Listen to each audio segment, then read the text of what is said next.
لگتے ہیں, اچھل کود کرنے لگتے ہیں. اب ذرا اس حدیث پر آئیے اور ذرا اندازہ کیجئے کہ شیطان جو اعلیٰ قسم کے سرکس ہوتے ہیں, اللہ رب العالمین اس کے بیڑیا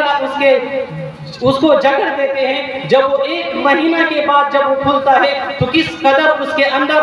انسان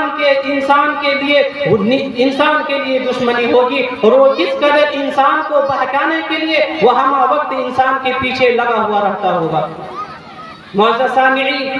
رمضان کا مبارک کا مہینہ آیا,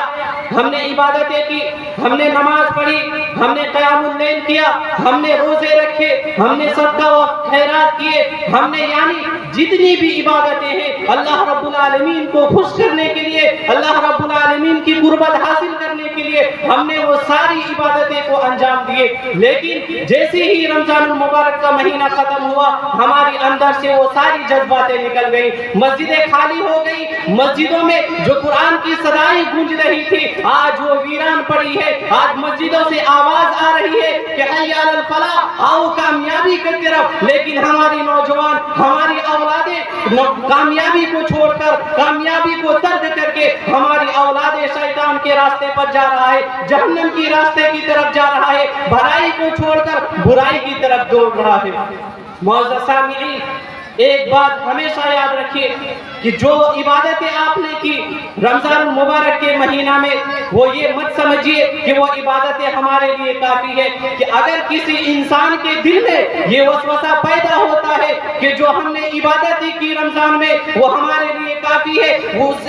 اس عبادت کے ذریعے ہم اپنے آپ کو جہنم سے آزاد کر دیا, تو یہ بیوقوفی ہے, یہ بالکل نادانی ہے, یہ بالکل جاہلیت ہے. اس لیے کہ اللہ رب العالمین نے صاف لفظوں میں بیان کر دیا ہے کہ وَمَن يَعْشُ عَن ذِكْرِ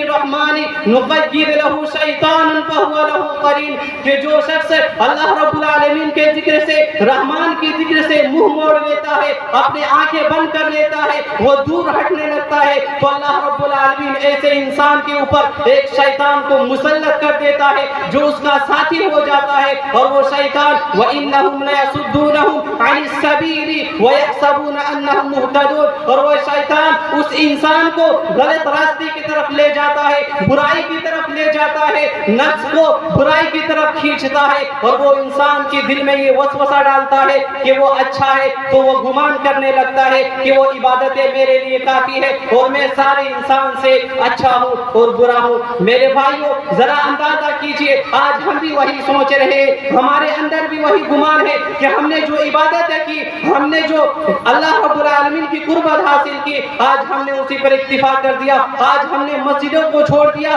آج ہم نے قرآن کی تلاوت کو چھوڑ دیا, آج ہم پھر اپنے اصلی فطرت پر لوٹ چکے ہیں. میرے بھائیوں, یاد رکھیے, یہ ساری عبادتیں آپ کی برباد ہو جائے گی, شیطان اس کو برباد کر دے گا. اس لیے اپنے آپ کو صحیح راستے کی طرف لائیے, اپنے آپ کو جو اللہ رب العالمین کی قربت حاصل